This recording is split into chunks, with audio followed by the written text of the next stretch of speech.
General one स्वागत है आपका वी नेशन ट्रिपल वन के एक नए एपिसोड में जहां आपके लिए लेकर आते हैं इंडियन डिफेंस की प्रमुख अपडेट्स को। सबसे पहले तो चैनल को सब्सक्राइब करना मत भूलिएगा। आज के अपने अपडेट की हम शुरुआत करने वाले हैं भारतीय वायुसेना और भारतीय नौसेना के IMRH और DBMRH प्रोग्राम को लेकर आई एक बड़ी अपडेट से। आप सबको पता है कि इंडियन मल्टी रोल हेलीकॉप्टर एक स्वदेशी अल्टरनेटिव होगा Mi-17V5 का, जो कि भारतीय नौसेना, भारतीय वायुसेना और भारतीय थल सेना की जरूरतों को पूरा करने में पूर्णतया सक्षम होगा। हालांकि ये एयरक्राफ्ट अभी अंडर डेवलपमेंट है, लेकिन भारतीय वायुसेना ने स्पष्ट कर दिया है कि तकरीबन 353 जो IMRH हेलीकॉप्टर्स हैं, ये भारतीय वायुसेना के द्वारा खरीदे जाएंगे। इसके अलावा तकरीबन 66 जो DBMRH यानी deck based multi role helicopter है, ये भारतीय नौसेना के द्वारा खरीदे जाएंगे। और ये जो नंबर्स हैं, इनमें अगर हम 353 की बात करें तो ये क्रमशः भारतीय वायुसेना के द्वारा जो IMRH खरीदे जाएंगे, इन्हें भारतीय थल सेना के द्वारा भी ट्रांसपोर्टेशन जो होगा स्पेशल फोर्सेस का या फिर दूसरे पैरामिलिट्री फोर्सेस का, उनके लिए भी ये यूटिलाइज किए जाएंगे। आसान शब्दों में बात करें तो भारतीय थल सेना भी अपनी रिक्वायरमेंट को पूरा करने के लिए इन हेलीकॉप्टर्स का प्रयोग करेगी। बड़ी बात यह है कि इस समय हिंदुस्तान एरोनॉटिक्स लिमिटेड इस प्रोग्राम को लेकर आगे बढ़ रही है। इसके लिए जो इंजन है वो कंफर्म हो चुका है और जो डिजाइन रिफाइनमेंट है वो आपको एयर इंडिया 2025 में देखने को मिलेगी, जहां पर इसकी जो फाइनल डिजाइन है वो आपके समक्ष प्रस्तुत करी जाएगी।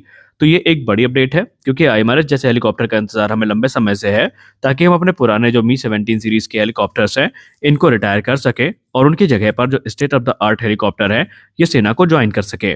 एक बात तो हम सबको अच्छे से पता है कि भारतीय वायुसेना इस समय घटती स्क्वाड्रन की क्षमता से परेशान है, और अगर शीघ्र अतिशीघ्र कुछ बड़े कदम न उठाए गए तो इसके और भी जो व्यापक नुकसान है वो हमें देखने को मिल सकते हैं।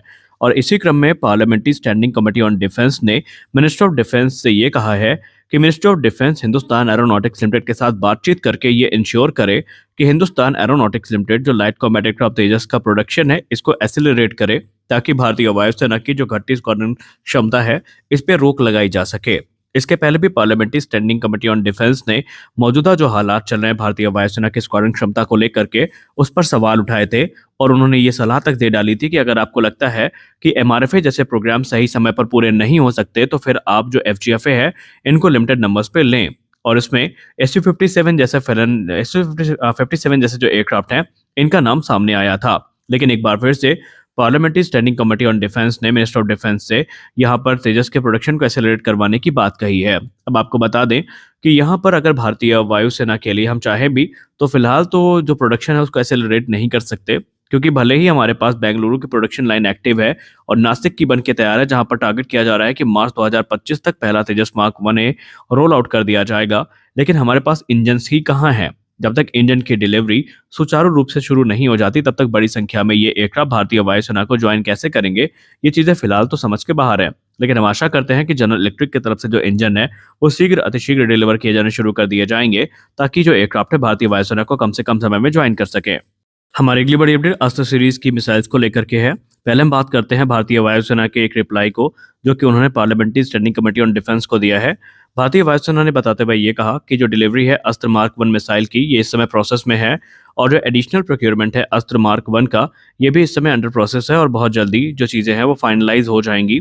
इसके अलावा अस्त्र मार्क 2 प्रोग्राम पर बात करते हुए ये कहा कि अस्त्र मार्क 2 प्रोग्राम इस समय रफ्तार के साथ आगे बढ़ रहा है और बहुत जल्दी एक बड़ी संख्या में ये जो मिसाइल्स हैं भारतीय वायुसेना के द्वारा खरीदी जाएंगी। तो वहीं अगर हम अस्त्र सीरीज की मिसाइल्स को लेकर दूसरे अपडेट की बात करें तो आपको पता है कि इस समय तमाम जो रशियन ओरिजिन के फाइटर कोऑपरेट करते हैं कंट्री, वो इस समय R-77 मिसाइल को ही एक प्राथमिक BVR मिसाइल के तौर पर यूज करते हैं। लेकिन ये बात आप सब जानते हैं कि बीतते समय के साथ अब R-77 जो है वो टेक्नोलॉजिकली उतनी एडवांस नहीं रही है, और वो M120D एमरम और मीटियोर जैसी मिसाइल्स की तुलना में कमतर आती नजर आ रही है।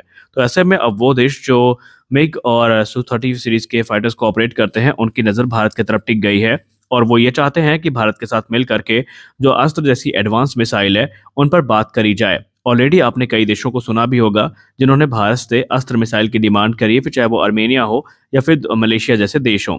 लेकिन यहाँ पर अब चीज़ें बदलती नजर आ रही हैं, क्योंकि R-77-1 जो अपडेटेड मिसाइल है ये हमें देखने को तो मिली है, लेकिन फिर भी अभी ये टेक्नोलॉजिकल अगर हम बात करें पैरामीटर्स पे तो वो अस्त्र की बराबरी करने में सक्षम नहीं है। और यही कारण है कि आने वाले भविष्य में अस्त्र मार्क 1 और अस्त्र मार्क 2 को एक्सपोर्ट करने की एक बड़ी अपॉर्चुनिटी भारत के सामने अवश्य आएगी। बस जरूरत इस चीज़ की है कि भारत उस अपॉर्चुनिटी को ग्रैब करे।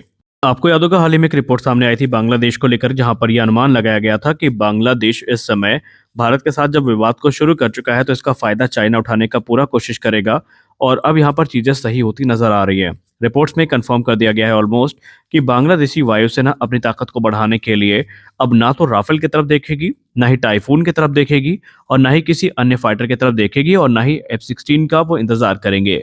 बल्कि अगर हम मीडिया रिपोर्ट्स की बात माने तो बांग्लादेश इस समय तकरीबन 10 से 16 की संख्या में जो जेट-10C फाइटर एयरक्राफ्ट है इनको लेकर चाइना की तरफ देख रहा है। और चाइना इस पूरे की पूरी अपॉर्चुनिटी को ग्रैब करने के लिए तैयार है। लेकिन सवाल ये उठता है कि क्या बांग्लादेश के पास इतना पैसा है कि वो इतनी बड़ी संख्या में जो एयरक्राफ्ट हैं उनको खरीद सके। इसके अलावा बांग्लादेश इस समय भारत को अपना प्राथमिक जो शत्रु है वो मान रहा है। अब यहाँ पर एक चीज आपको बता दें कि बांग्लादेशी वायुसेना के जो अधिकारी हैं वो ये कहते नजर आए हैं कि हम अपनी जो एयर फोर्सेस को मॉडर्नाइज करने के पर्पज से इन जेट्स को खरीद रहे हैं। लेकिन बांग्लादेश के जो सेवानिवृत्त अधिकारी हैं वो लगातार यही कहते नजर आए हैं कि इन फाइटर्स के चलते भारत के ऊपर जो दबाव है वो बनाने में बांग्लादेश को काफी ज्यादा मदद मिलेगी। अब बांग्लादेश किस सोच को लेकर आगे बढ़ रहा है ये तो फिलहाल समझ से परे है, क्योंकि भारत ने कभी बांग्लादेश को धमकाया नहीं। और दूसरा जो नेबर है म्यांमार, उनके साथ भी बांग्लादेश की जो छुटपुट झड़प है वो तो होती रही थी, लेकिन कभी मामला युद्ध तक नहीं आया। तो आखिरकार बांग्लादेश किसको यह धमकी देना चाहता है ये चीज बांग्लादेश खुद ही जानता होगा। खैर, भारत की बात करें तो भारत ने फिलहाल तो चौकसी बढ़ा दी है और भारत के जो फाइटर एयरक्राफ्ट है वो लगातार एरियल पेट्रोलिंग कर रहे हैं, ताकि किसी प्रकार के ड्रोन की घुसपैठ की अगर संभावना भी हो तो उसको खत्म किया जा सके। हमारी अगली बड़ी update defence research and development organisation को लेकर आ रही है। दोस्तों, डीआरडीओ आत्मनिर्भरता को पूरा करने के लिए हर संभव प्रयास कर रहा है। अब यहाँ पर अभी तक आपने फाइटर जेट्स और आर्मर्ड व्हीकल्स के बारे में सुना कि कैसे हम उनका निर्माण भारत में करते हैं, लेकिन इनमें सबसे इंपॉर्टेंट चीज जो इंडिजाइज होनी बाकी थी वो थे इनके इंजन। और अभी तक हमारे पास जो एक पावरफुल 1500 हॉर्स पावर का इंजन है वो बनके तैयार नहीं हुआ है। लेकिन इसी क्रम में defence research and development organisation ने ये कंफर्म कर दिया है कि उनका जो इंडिजिनस 1500 हॉर्स पावर का इंजन है, जिसको हम डेट्रैन के नाम से जानेंगे, ये प्रोजेक्ट बेसिकली 2028 के पहले पहले कंप्लीट किए जाने का जो टारगेट है वो रखा गया है। अब अगर आप में से बहुत सारे लोगों को नहीं पता कि ये 1500 हॉर्स पावर का डेट्रैन इंजन कहाँ इस्तेमाल किया जाएगा, तो ये डेट्रैन इंजन बेसिकली हमारे फ्यूचरिस्टिक मेन बैटल टैंक्स में, जिसको हम FRCV भी कहेंगे, फ्यूचर रेडी कॉम्बैट व्हीकल, उनमें यूज किया जाएगा। और अब भारत जो विदेशी इंजन है उनको पूरी तरीके से बाईपास करने का प्रयास कर रहा है, और इसी क्रम में जो ये 1500 हॉर्स पावर का डेट्रैन इंजन है ये विकसित किया जा रहा है। और डीआरडीओ इस चीज को लेकर कॉन्फिडेंट है कि 2028 से पहले पहले इस इंजन का जो डेवलपमेंट है वो पूरा हो जाएगा, और हम न सिर्फ FRCV बल्कि जो दूसरी आर्मर्ड व्हीकल हैं उसमें इन पावरफुल इंजन्स का यूज कर पाएंगे। तो देखते हैं डीआरडीओ कब तक इस प्रोग्राम को पूरा करती है, क्योंकि अभी तक हम जो विदेशी इंजन है इन पर ही आश्रित रहे थे, फिर चाहे वो जोरावर लाइट टैंक हो या फिर हमारे दूसरे आर्मर्ड व्हीकल हो, उनमें हमने विदेशी इंजन को ही यूज किया है। लेकिन अब बहुत जल्दी आप देखेंगे कि जो इंडिजिनस इंजन है वो यूज होते नजर आएंगे, और इससे हमारी आत्मनिर्भरता काफी मजबूत होगी। हमारी अगली बड़ी अपडेट आई है लाइट कॉम्बैट हेलीकॉप्टर को लेकर के। जैसा कि आप सबको पता है कि 15 की संख्या में जो लिमिटेड सीरीज प्रोडक्शन के लाइट कॉम्बैट हेलीकॉप्टर हैं इन्हें भारतीय वायुसेना की सर्विस में ऑलरेडी इंडक्ट किया जा चुका है। और उसके बाद 15 जनवरी 2024 को जो एक्सेप्टेंस ऑफ नेसेसिटी है 156 लाइट कॉम्बैट हेलीकॉप्टर की वो ग्रांट करी गई थी। इसमें से 90 हेलीकॉप्टर इंडियन आर्मी के लिए तो 66 हेलीकॉप्टर भारतीय वायुसेना के लिए आवंटित किए जाने थे। और अब जो लेटेस्ट रिपोर्ट सामने आई है उसमें पता चला है कि जब 14 जनवरी 2024 को यहाँ पर basically request for proposal issue किया गया था, तो उस दौरान जो टेक्निकल इवैल्यूएशन कमेटी है उसका गठन 16 अगस्त 2024 को हो चुका है, और अभी आगे का कार्य प्रोग्रेस में है, और बहुत जल्दी जो डील है इसको फाइनलाइज कर दिया जाएगा और आधिकारिक कॉन्ट्रैक्ट भी साइन कर लिया जाएगा। तो आज के इस वीडियो में बस इतना ही, मिलते हैं अगले वीडियो में कुछ और अपडेट्स के साथ। तब तक के लिए जय हिंद।